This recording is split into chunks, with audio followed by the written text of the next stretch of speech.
last time we played LSU in the post game, Coach Wade mentioned that they began to send 4 guys to the offensive glass. That was our biggest issue. They had 15 offensive rebounds, which really hurt us, and then we had 18 turnovers, 8 of which were live ball. So those would be the 2 categories that we'll have to have distinct improvement in our game in order to have a chance to be better. When you haven't beaten a team like LSU, I don't know if the players are aware of it, but I think it's like 8 or 9 times in a row. Is that right? Yeah, psychological coach, how do you handle that heading into a game where you haven't been able to just somehow beat one opponent? Yeah, most of our guys are 0-1 against them, and they're aware of that. Q hasn't beat them. Dre hasn't beat them. So I would say the older guys are more aware of the streak than the new guys. Very, very talented team. You could argue the most talented team in the league. Great size at all positions, great athleticism, great strength. And they've just imposed their will on the glass against us, and their speed and quickness has really caused us turnover issues in all the games that we've played against them, but specifically in the last one. Do you think moving forward, Hayden gives you another offensive option, or is it kind of a thing that now you just kind of take it game to game because it's only happened once? I hope what you said at the start is right. But evidence says what you said at the end is what it has been thus far. He was great on Saturday. Played much more physical. He's improved over the last 2.5, 3 weeks of practice. Changes the complexion of our team when we can space the floor. But hopefully he continues to do that, sure. But I don't know that until we can get repeated results, if that's the way we want to go into the game. But I do think that when you have a game like that, it gives you confidence. Pretty open-ended question overall, but why do you feel like it just hasn't quite clicked in for you yet here in the middle of the 3rd year? Yeah. In the last 8 minutes of the game through 10 games, we were beating Ole Miss, I think, 16 at the under 8. We were beating Arkansas, I think, 9 or 10 at the under 8. South Carolina, I think, was beating us 9 under 8. And then the other 7 games were all tied, 1 possession or 2 possessions. And a lot of the reasons why we haven't closed them out, you can categorize, but not good enough to win in this league, whether it's turnovers, whether it's getting beat on the glass. Just like the LSU game, we're up 5, I think, at the under 4 media timeout, and live ball turnovers and getting beat on the glass were the difference in the game. And so I don't know if last year, Brent, counts. I know it counts relative to my record and Texas A&M's record.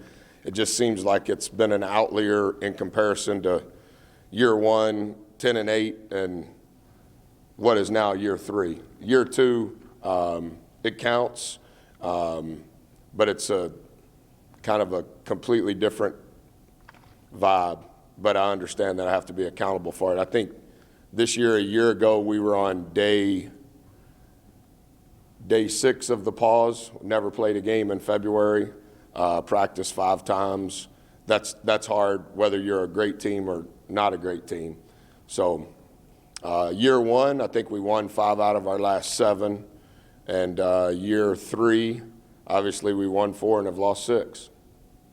It always comes down to wins and losses, but is there any sort of silver lining when you look at this losing streak and you've pretty much been, it just comes down to a couple of plays here or there that tips the scale? We've lost 8 games, and 5 of those 8 games have been 2 possessions or less. At Tennessee was 10. Home versus South Carolina, I think, was 11. And versus Wisconsin and Vegas was 10. The other 5 losses have all been 2 possession games. And that's the line that we're trying to change. That's the line that we're going to be held accountable for. But I do think that we're right there. We just haven't finished. I do know there's a lot of basketball to be played, so excuse a little bit forward-thinking question, but Is any kind of postseason berth after the SEC tournament, is that a mark of growth or success this year?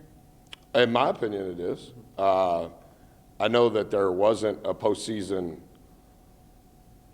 tournament of any sort in year one. I know that there was last year in the bubble, but any sort of postseason would be great. I think we still have work to do in order for that to happen with 8 games left. At 15-2, it felt great. At 15-8, it doesn't feel great. But relative to what's left, can we win some? Can we win all? Can we lose all? Thus far through 10 games, it looks like every one is going to be a fight. And you sense your guys are still competing and fighting at the same level? They've been tremendous. They've been tremendous. Their togetherness has been great. I think they have received everything that we've told them, that we've asked of them, that we're trying to teach them. They understand it. We've been very transparent with them. Yeah, I think they've been as good as I've been around. I've only lost 6 games in a row once in my career, but their response has been perfect. Does having Days and Pinson back for this game change kind of the way that y'all approach the game? Yeah, we didn't think Pinson would necessarily play. I think Days in some regards is the heart and soul of their team, another big-bodied, great around the rim, elite level rebounder, very powerful. But he's taken and made the most number of threes on their team. His game somewhat is different than the way he appears. And he's good at both. And he changes their team for sure. And I think Pinson does too. I just think whatever his injury is, I don't know that he's been able to get in a groove physically. But number 2 has played really well and continued to improve. 2, 0, and 11, their young guards have been really good, probably playing more minutes because of Pinson being out. So I don't know if Pinson will play, won't play. He's tried to play, so I'm not sure where that's at. No, it's easier said than done, but is recruiting size, height essentially a priority moving forward? Yes, we got to get bigger as far as taller, bigger as far as more productive, bigger as far as helping us on the glass. Bigger, not necessarily taller, but taller, wider, stronger, because that has been, I think we're 4th in the league in offensive rebounding percentage, but we're last in defensive rebounding percentage. And so we're giving up the same percentage of offensive rebounds when we're on defense as we manufacture when we're on offense. And that's crazy. To be 4th or 5th, I think, in the league, I think it's 33% that we offensive rebound, but then last in defensive rebound percentage. Those two normally are not that far extreme. Normally, if you're good on the glass, you're good on the glass on both ends. And that has not been the case. Our guards have got to do a better job rebounding for us when we're on defense. They sent 4 guys to the glass against us in the second half last time. So there's only 1 guy getting back. So at the moment in time that the ball's shot, mathematically it should be 5 on 4. And so we need that 1 guard that's guarding their get back. We need him to be in there. Like we had Tennessee, we had 6 guard rebounds. And they got 52% of the shots they missed.